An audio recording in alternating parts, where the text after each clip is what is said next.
This video is a long time coming. I've been aware that the Earth is flat and stationary and enclosed for about 3 years now. And so it begins about 3 years ago. It was January of 2016 to be exact. And I've always been a fan of YouTube, and I love getting my news from YouTube and entertainment, and also researching various topics and looking into conspiracy theories and pretty much anything under the sun. I'll at least entertain it because I love to learn, and it's a good place to do it. And so at that time I stumbled upon a video by the rapper and musician B.O.B., who was discussing human cloning. He was talking about how he thought maybe his record company was cloning the artists, including himself, to have like backup copies of the various artists, and he was really going down that rabbit hole. And I actually do believe human cloning does exist. But anyway, so he was really going into detail about that topic, and I ended up going on his Twitter feed to take a look at what else he was up to, and that's where I saw that he was a flat earther. And I couldn't believe it. My first reaction was, oh no, why, you're going to discredit yourself. But then I noticed that the astrophysicist Neil deGrasse Tyson was actually responding to him, and that B.O.B. had made a rap song kind of calling Neil deGrasse Tyson a liar and calling him a NASA shill and saying that the Earth was really flat. And Neil deGrasse Tyson actually responded, and I couldn't believe that. I'm like, why are you even giving this the time of day? I mean, he had his nephew create a response rap song, so like there was this flat earth rap battle going on. And honestly, that's what really got my attention, that Neil deGrasse Tyson was being so public about refuting this. It was like, a light bulb went off that there must be something to this, so I better look into it. So I did, and like so many other people, I just completely jumped down the rabbit hole and ended up watching probably 100 or so flat earth videos over the next few weeks. And by the end of it, long story short, I came to the conclusion, I couldn't come to any other conclusion than that the Earth was flat. And so the main proof for me is the lack of curvature where there should be. So on an 8,000 mile diameter sphere, there should be, or the formula for curvature is 8 inches per mile squared. And so I started to see images of landmarks and city skylines that were visible when they shouldn't be. For example, the New York City skyline is visible from 60 miles away from many different points. People have photographed it, and also the same with the Statue of Liberty. That has been photographed and spotted from 60 miles away. And at 60 miles away, there should be 2,400 feet of curvature. That's almost a half a mile of curvature on a supposed 8,000 mile diameter sphere that is just not there. Another example is the Chicago skyline has been seen and photographed from across Lake Michigan, 60 miles away.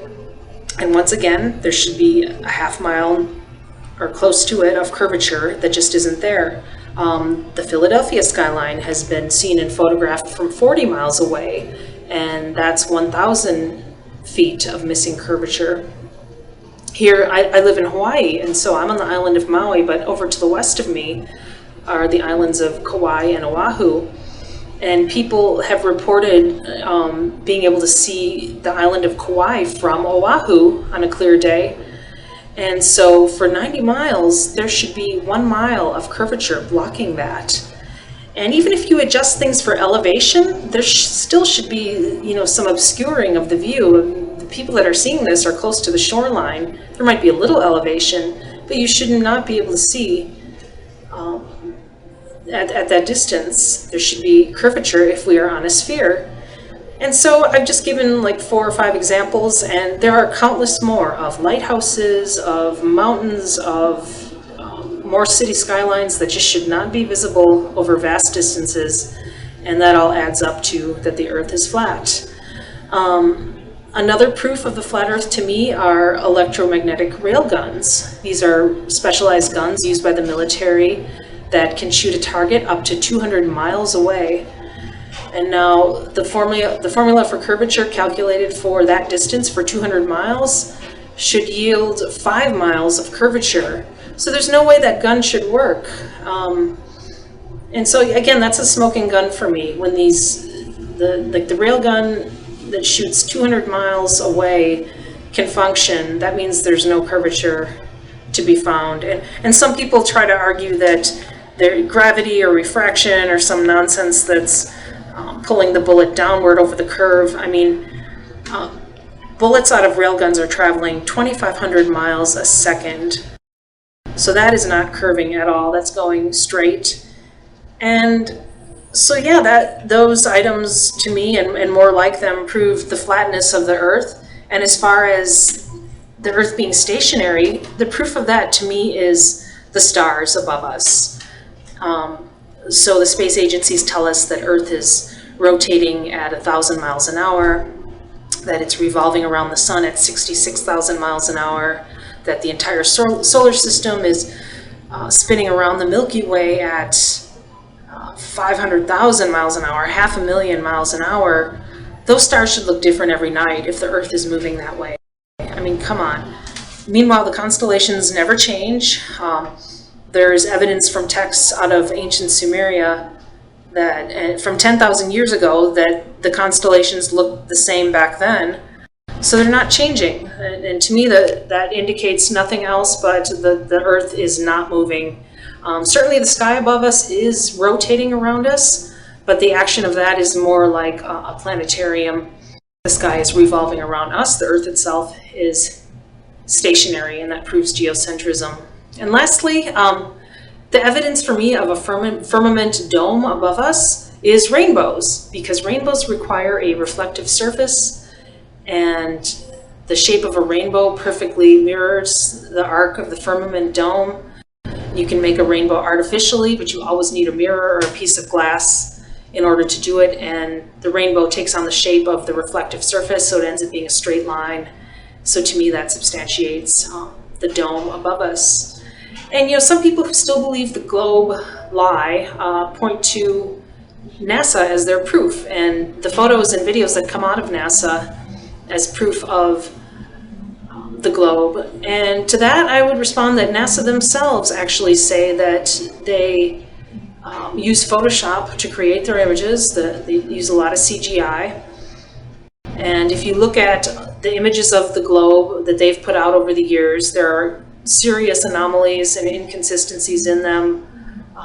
There are digital anomalies in terms of the photoshopping, and also the continents are depicted differently. In one image, North America will be a certain size, and then another image over, it's 2/3 smaller, or 1/3 this, 2/3 the size. So you put those images side by side, and you can tell it's a creative endeavor. It's made by an artist.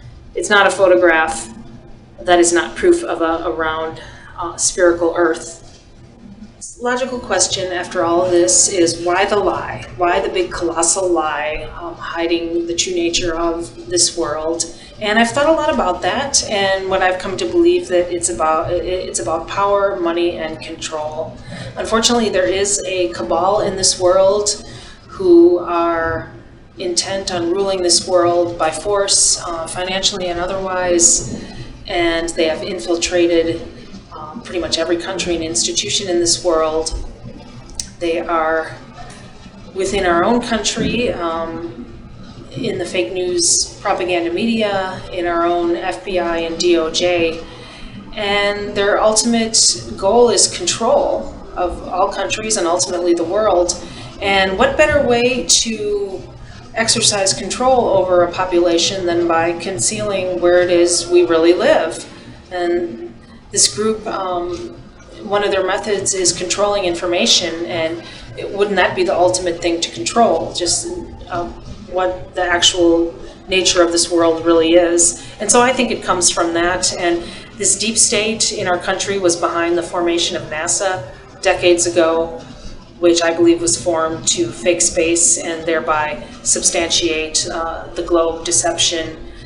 And also, there's a lot of money apparently in faking space. NASA's current budget is $21 billion a year. That's $65 million a day. And so I'm guessing that some of that money, or most of it, is making it into the deep state's pockets in one way or another.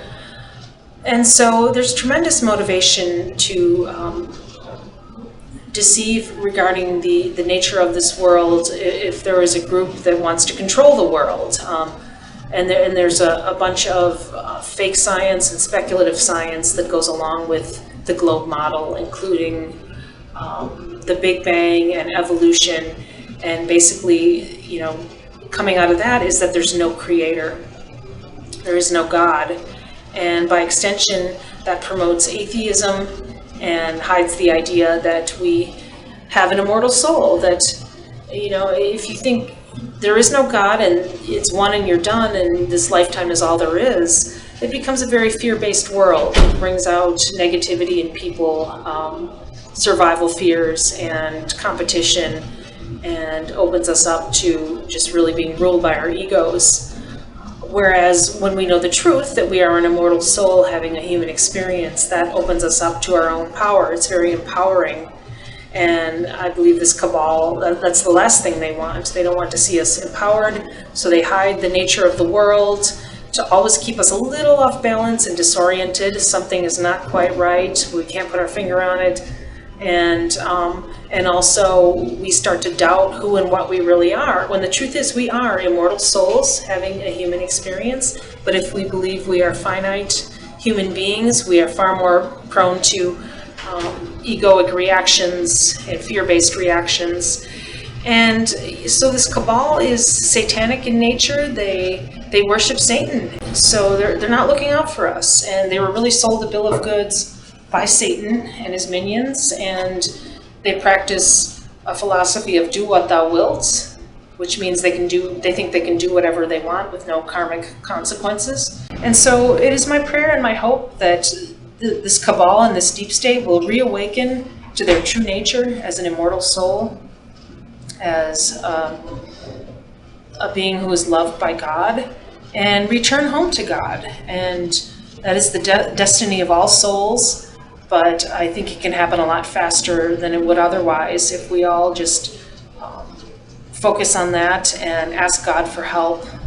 This truly is a great awakening going on right now on many fronts, and some of it's kind of bumpy and turbulent, but I know that it's going to some really, really good places. So hang in there and keep seeking truth, and thanks for listening.